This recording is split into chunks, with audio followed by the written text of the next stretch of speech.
Racikan Berita. Assalamualaikum warahmatullahi wabarakatuh. Waalaikumsalam warahmatullahi wabarakatuh. Pemirsa yang budiman, hari ini kita akan membahas masalah kabinetnya Prabowo. Ya. Untuk itu di sebelah kanan saya, sebelah kanan paling ujung, perkenalkan Mbak Evi. Mbak Evi dan Pak Mas Heru. Mas Heru dari UI ya, Mas? Ya. Angkatan berapa, Mas? Saya Prokol Hukum tahun 82. Oke, Pak Prokol tahun 82. Nah, menurut Mas Heru, saya tanya dengan Mas Heru dulu ya. Mas Heru, Prabowo ini telah membentuk ya kabinet ini? Belum. Oh, baru memanggil. Oh, baru memanggil kabinetnya. Nah, menurut Mas Heru ini gimana nih kelanjutannya? Harapannya. Ya, betul. Memang saat ini Pak Prabowo sebagai presiden terpilih sudah memanggil beberapa figur, beberapa tokoh ya dari berbagai kalangan untuk dipanggil, dan konon kabarnya mereka itulah yang akan menjadi calon menteri atau pejabat atau apalah namanya yang akan menjadi pembantu presiden. Nah, di sini kita lihat bahwa banyak sekali komentar-komentar masyarakat, warga yang banyak bermacam-macam lah. Ada yang optimis, ada yang pesimis, ada yang kecewa, ada yang sedih, ada yang apatis dan sebagainya. Kali ini kami justru akan memberikan suatu pendapat yang mungkin netral ya. Begini, kita justru ingin berharap agar siapapun nanti yang diangkat menjadi menteri, mereka akan bekerja dengan baik, dengan jujur dan benar ya, dan adil ya, karena misi atau moto dari UI adalah Veritas Probitas Justisia ya, yaitu kebenaran, kejujuran dan keadilan.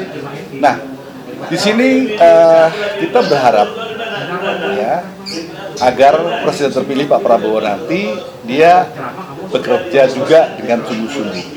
Kita sering mendengar bahwa ada menunggu 100 hari bagaimana kinerja presiden. Nah, di sini kami pada kesempatan ini memberikan masukan seperti ini. Yang pertama, KPK kita tahu selama ini diperlemah oleh rezim atau presiden yang banyak sebelumnya, sehingga ini kesempatan bagi presiden terpilih Pak Prabowo untuk memperkuat KPK, diisi dengan figur-figur yang bagus, yang kuat, yang jujur dan adil, sehingga mereka bisa memonitor sungguh-sungguh para pejabat ya, yang sedang bertugas.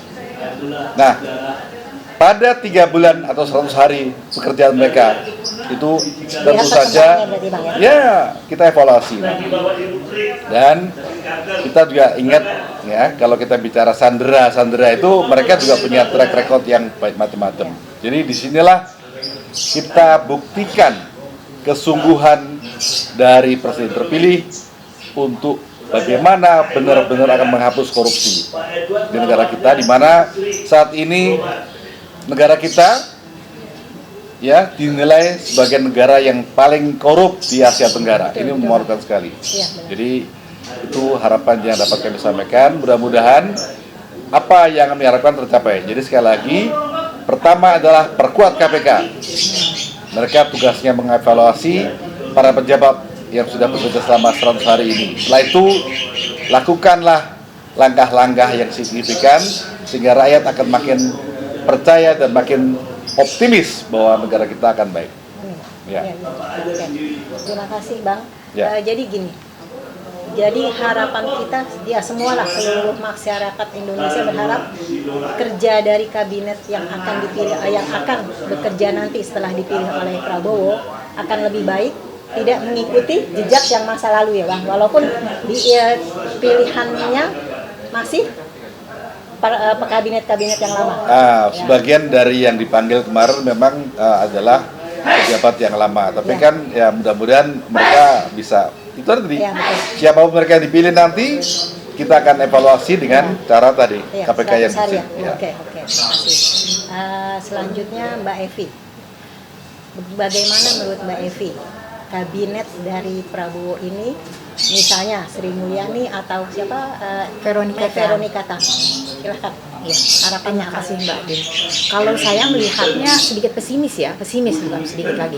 Karena saya melihat Jokowi emang akan berakhir, tapi dia masih legitimasinya masih, karena dia meminta, sepertinya ya, kita belum tahu juga benar meminta atau enggak, tapi pertemuan itu dengan tanda kutip ya, dengan pertemuan Prabowo dan Jokowi, dan masih Prabowo memanggil orang-orang Jokowi seperti Erick Thohir, Sri Mulyani, Orang baru, ya orang baru, itu Bahlil. orang lama, Bahlil, Bahlil. itu artinya kan masih posisi Jokowi masih kuat. Dan seperti kita ketahui, apa selama kabinet Jokowi 10 tahun terakhir ini apa kehebatannya? Apa? Sebutkan satu aja kalau banyak. BUMN dipimpin oleh Erick Thohir, apa? Maju nggak? Apa malah bangkrut? Bola, sepak bola, kacau balau. Jadi apa yang mau dibanggakan, dan kenapa masih dipakai juga? Prabowo mestinya berani membentuk kabinetnya sendiri tanpa intervensi oleh Jokowi atau siapapun. Dia bakal dapat dukungan rakyat, saya yakin itu. Tapi kalau masih dari intervensi oleh Jokowi dan menteri-menterinya Jokowi yang jelas-jelas sudah tidak kredibilitas. Kenapa? Lihat aja Sri Mulyani. Apa utang kita berkurang? Bertambah banyak. Dan apa gitu kehebatan Sri Mulyani sendiri tidak ada. Saya melihat semakin terpuruk kita. Kalau ekonomi tumbuh 3% ya memang tanpa itu juga memang ada tumbuh.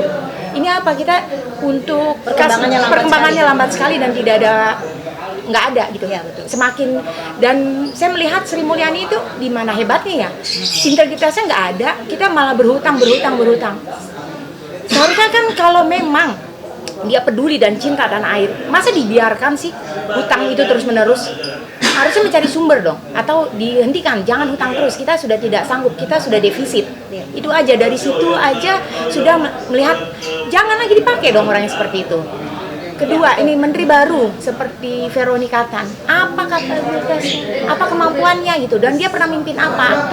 Mungkin di segi bidang sosial mungkin ya, tapi latar belakang Veronica Tan sendiri tidak ada gitu loh. Dan banyak lagi yang menteri-menteri yang kayak Raffi Ahmad dipanggil juga, saya tidak tahu akal dia jadi menteri atau enggak, tapi kan kemungkinan besar. Raffi Ahmad itu backgroundnya apa gitu loh. Dari situ aja apa ya bisa nih Indonesia jadi baik 100 hari, apa kita menunggu hancur dulu baru kita bisa? Kan jangan dulu, jangan seperti itu. Kalau bisa Prabowo dan harapan seluruh rakyat Indonesia tuh benar-benar bersih kabinet ini. Tapi bagaimana mau bersih kabinet ini kalau sapunya kotor?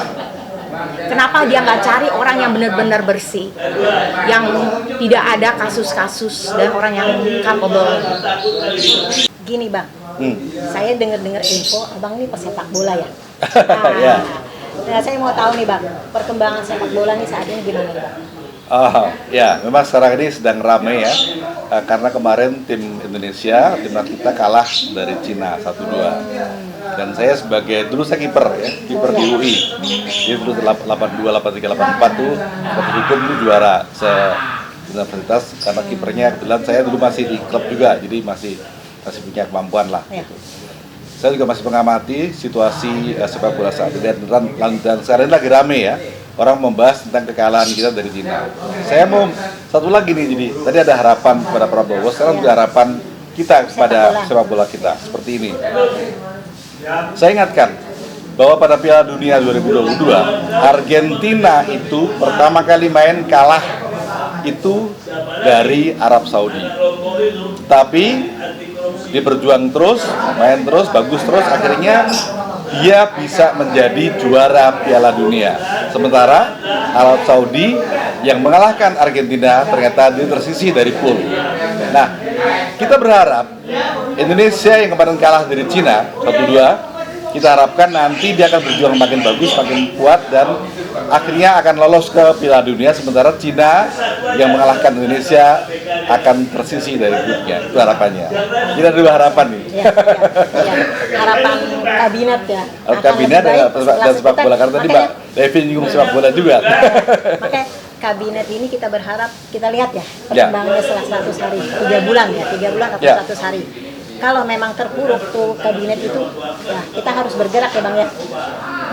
Ya, kita lihatlah berharap, nanti seperti apa. Prabowo ada hatinya bergerak, gimana nih? Otomatis kan dia menginginkan nih Indonesia lebih baik, seperti harapan-harapan kita sebagai masyarakat Indonesia. Nah, kalau Mbak Evi, kalau saya sih gini Mbak, setelah 100 hari perkembangan dari kabinet ini, nah kita ngelihat nih Mbak, gimana nih Mbak perkembangannya, mudah-mudahan sih menjadi lebih baik. Harapannya gimana Mbak? Semua orang berharap baik. Semua harapan pasti baik, kita sendiri berharap baik. Tapi bagaimana bisa baik kalau yang kita pilih Ya, orang yang tidak baik, betul, gitu. tidak Jadi kita kompeten. kalau nggak kompeten, ya pesimis pastinya. Kenapa sih tidak berani untuk menentukan dan tanpa campur tangan? Akan lebih baik dan akan mendapat dukungan semua orang kalau Prabowo berani. Kan Prabowo sendiri bekas Kopassus, Betul, gitu harusnya loh. lebih- Kenapa lebih tidak tegas. tidak tegas itu aja? Dan Oke. lagi Oke, ya. ya Oke. Halo, Assalamualaikum warahmatullahi wabarakatuh. Selesai sudah podcast kita hari ini. Berharap Indonesia akan menjadi lebih baik ke depannya setelah Prabowo menduduki menjadi presiden, dan semoga wakilnya pun akan dipilih yang menjadi yang baik pula. kalau tidak terjadi kebaikan gimana Mbak? Kalau ternyata karena ngelihat dari Pasti yang pemilih pergerakan masyarakat akan terjadi demo seperti itu. Tapi Pasti. kita mau demo-demo terus begini. Secara logika hampir-hampir setengah putus asa saya, karena secara hukum rasa-rasanya kita sudah menggunakan segala cara hukum.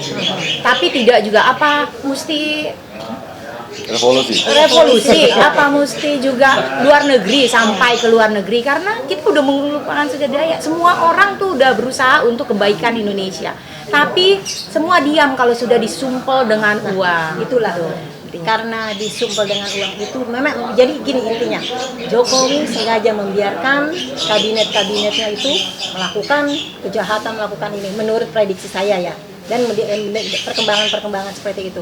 Jadi ya tetap kita berharap ini setelah Prabowo menjadi presiden, setelah dilantik, kita berharap, kita lihat 100 hari ke depannya, semoga Indonesia ini menjadi lebih baik. Kalau memang tidak baik, pastilah masyarakat Jadi Indonesia harapannya kabinet Prabowo ini nggak dibelakanginya oleh oligarki ya, harapannya semoga yakin itu ya Mbak ya, Iya. semoga aja deh. Pastilah ya. Coba di bawah, Ya. tidak di bawah bayang-bayang oligarki lagi, Ya, semoga seperti tahun semoga. kemarin ya. Oligarki, Taipan, semua lah seperti 9 naga gitu. Ya insya Allah kedepannya kita berharap tidak lepas dari Tuhan ya, Allah Subhanahu Wa Taala semoga membimbing kita, membimbing terutama Presiden Prabowo, digerakkan hatinya untuk memilih kabinet-kabinet yang lebih baik. Amin. Assalamualaikum warahmatullahi wabarakatuh. Waalaikumsalam. Veritas, Veritas, probitas, Probitas, justisia. Justisia. Ya, makasih. Makasih Mbak Evi, makasih.